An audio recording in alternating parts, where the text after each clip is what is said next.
All right, hello everybody. So we are going to talk about this wonderful thing called the cross product or the vector product. And in your textbook, it just gives you this big old formula, and you just have to use it. And that is true that you could just look at the formula and use it.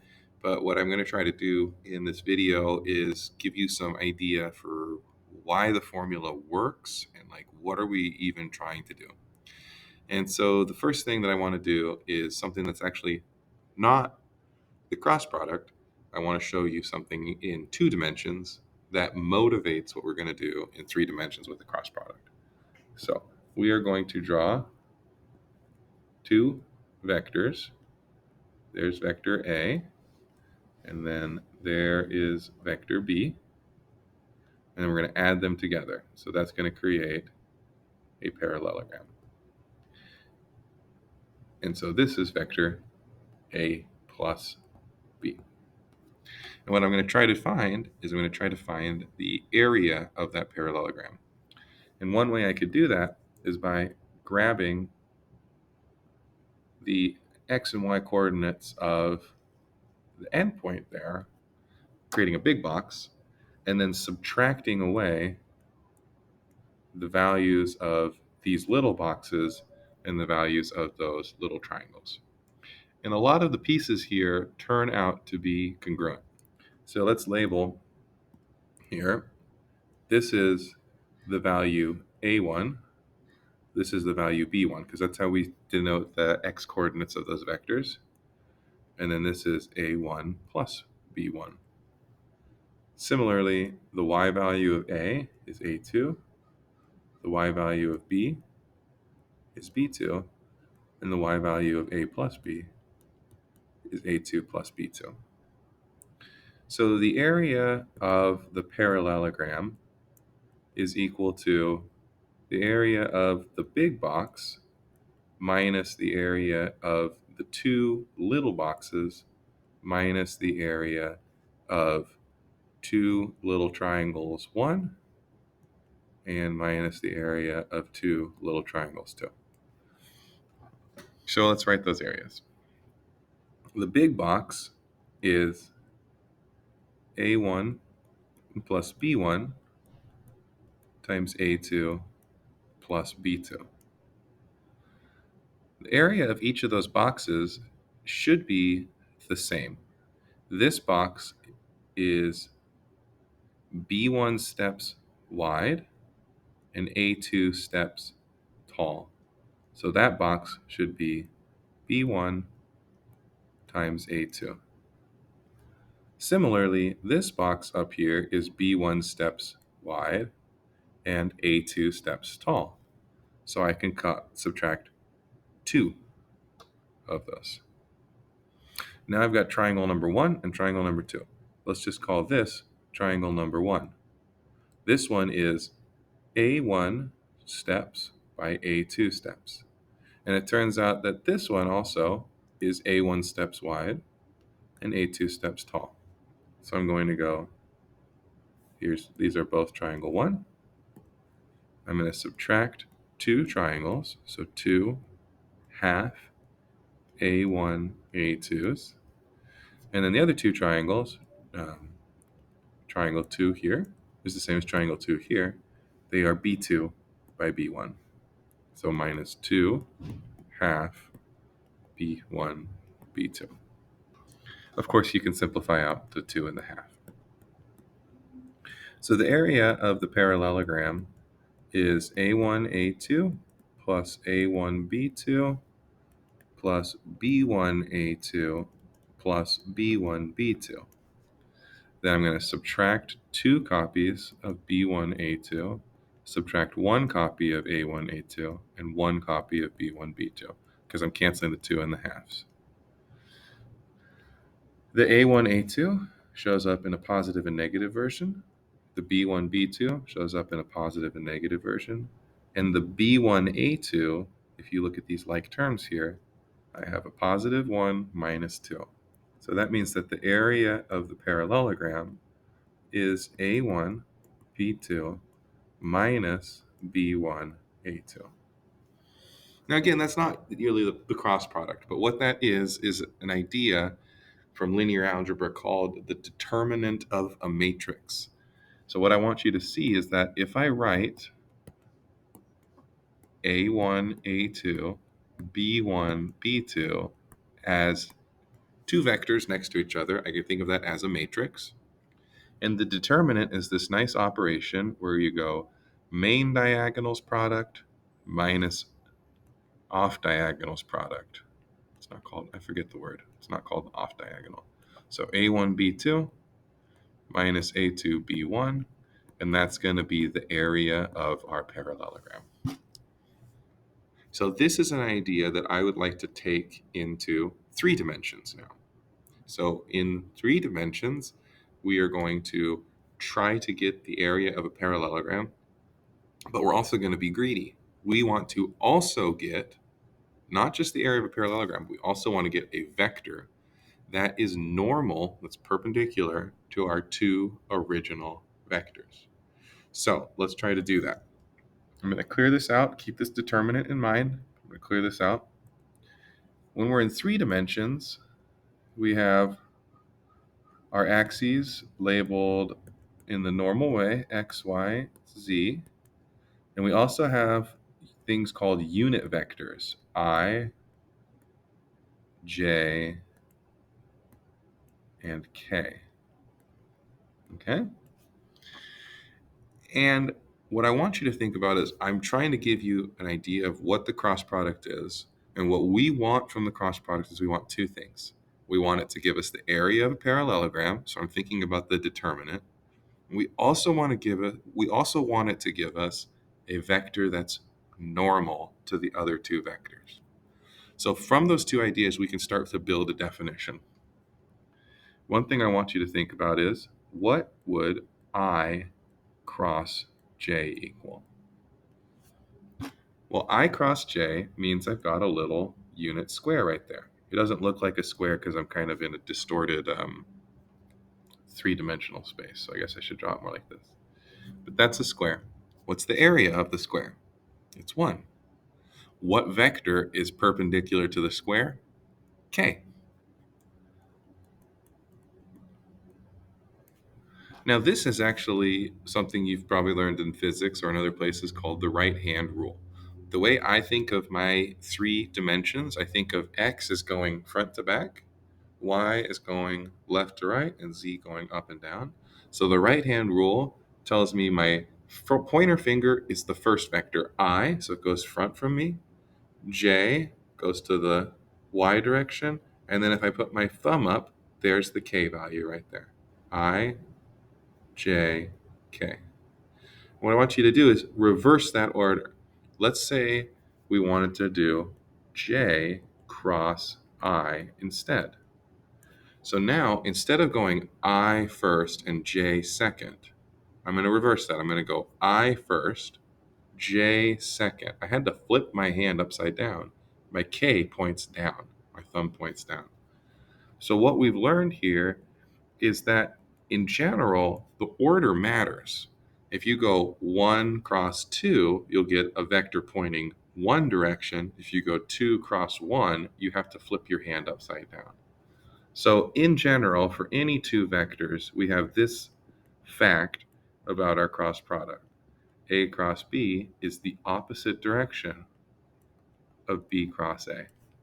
And it just comes from needing there to be some sort of rule for deciding what direction is our vector going to point. Because there's an infinite number of vectors that are perpendicular to our original 2 vectors. And so we just need to choose one of them. And there's nothing like special about using the right-hand rule. It's just that if you use it to define the cross product, then you get a consistent definition. You could have defined it with the left-hand rule.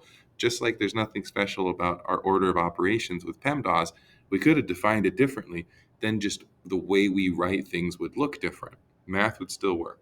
Same idea here with I cross j making k. I cross j could make negative k. It would just flip around some of our other definitions. Nothing's broken by it. So sometimes we just need to make a convention choice and then stick with it. It doesn't mean that that was necessarily the right or the only convention choice. It's just you had to make a choice at some point. So anyway, the point here is cross product is not commutative. If you switch the order, then you switch the direction. So I want you to think about what this question's answer would be. What would be I cross I?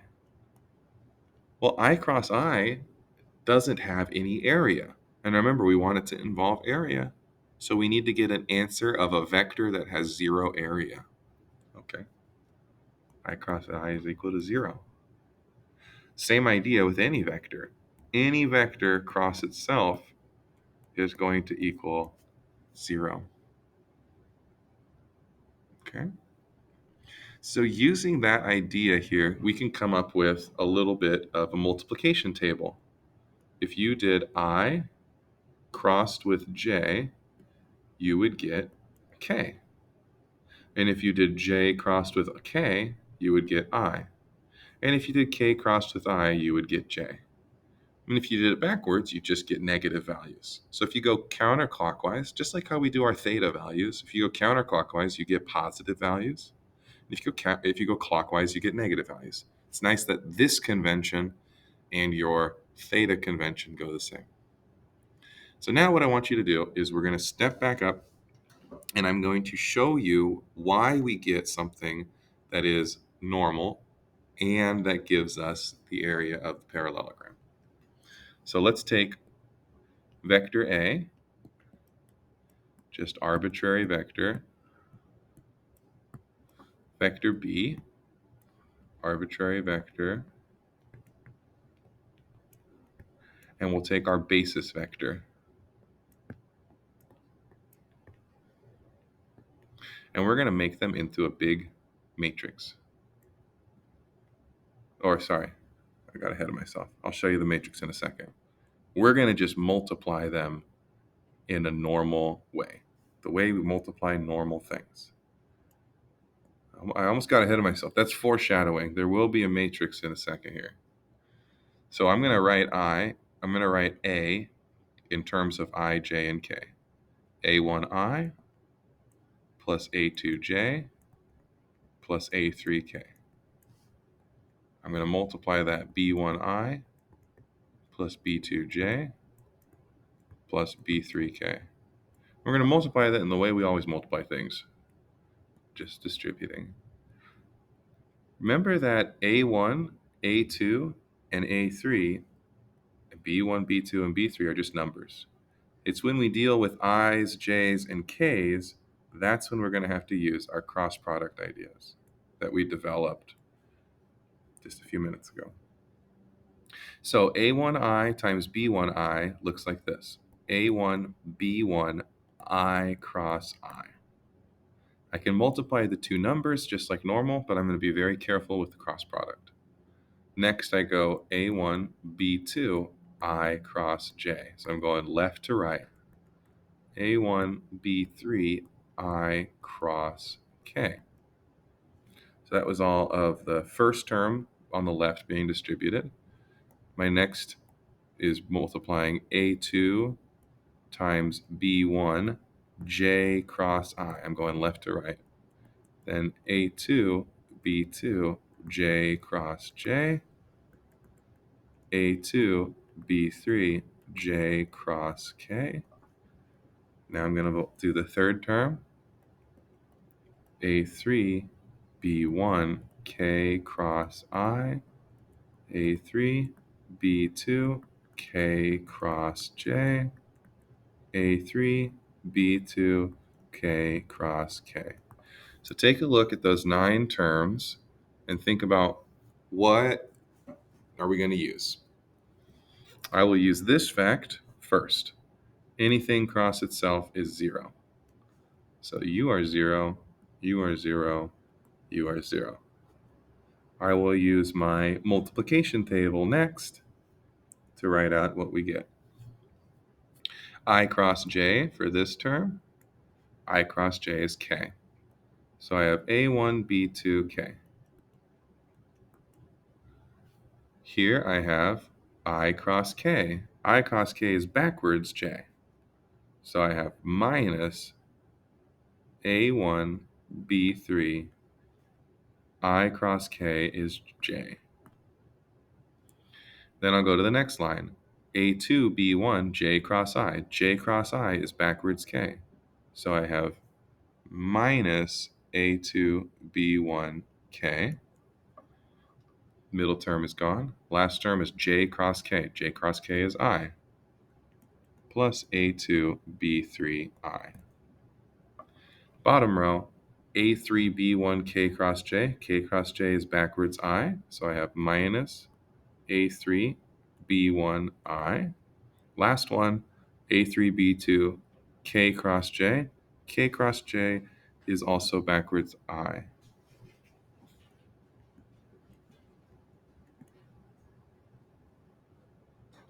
Okay, let me double check. I should have 3 positive pieces and 3 negative pieces, so something's wrong here. I wrote one thing wrong. So this first one should say K cross I because I did the A3K and B1I. So let me double check that. That was the that was the second to last term. K cross I is J, so let me fix that. This should be a positive term and a J. So I knew I should have symmetry here because remember we're talking about like a parallelogram has symmetry and all of that. So I knew I should have 3 positives and 3 negatives. So that's how I could go back and check my work. Okay, let's write the I terms first. A2B3I minus A3B2I. So if I write that as a vector, I have A2B3 minus A3B2. Well, that looks just like a determinant. That's exactly what we did at the beginning of the video. Now let's look at J. J is the middle term. I've got A3, B1 minus A1, B3. Well, that looks just like a determinant. Then I'll do the K values. I've got A1, B2 minus A2, B1. And that's your definition of the cross product right here. This is what your textbook just presents to you on the front page. What I tried to show you in this video is where does that definition even come from? And the definition comes from 2 ideas. Doing a determinant tells us the area of a parallelogram, and we want to get a vector that is perpendicular to the other 2 vectors. So what we do is we figure out what perpendicular looks like with our I, J, K unit vectors, and we multiply it out and apply that, and then we get something that looks like it has 3 different determinants. I want you to notice also that the top row only involves rows 2 and 3 of our original vectors, meaning the first coordinate of the cross product is the determinant of the second and third coordinates of A and B. Same idea. The second coordinate of our cross product is the determinant of the first and third rows, and the third coordinate is the determinant of those other 2 rows. Okay. Last thing I wanted to show you here is the definition of a determinant in 3 dimensions. We set up IJK, we set up A1, A2, A3, B1, B2, and B3. We can't just do diagonal minus diagonal because that leaves out a couple of the components. So the way we do this is we say it's I times the determinant of the matrix that doesn't have the first row in the first column. So imagine for a second, I just canceled out its row and its column. That's the determinant that I'm left over with. I'm not done. I do minus j times the determinant. If you crossed out j's row and column, I'd be left over with a1, b1, a3, b3 plus k times the determinant. If you cross off k's row and column, you have a1, b1, a2, b2.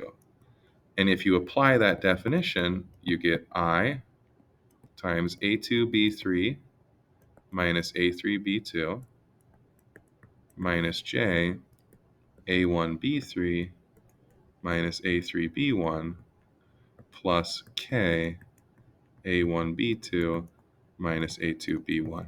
And that's the same thing as the cross product definition. So cross product is just a special type of determinant. It has the same form as the area of the parallelogram. Remember, we had area of a parallelogram looked exactly like this. We're just seeing that now showing up in 3 dimensions. And it gives us something that is normal to the original 2 vectors. So in the next video, I'll show you a little bit more of how you can actually use this and some properties of it.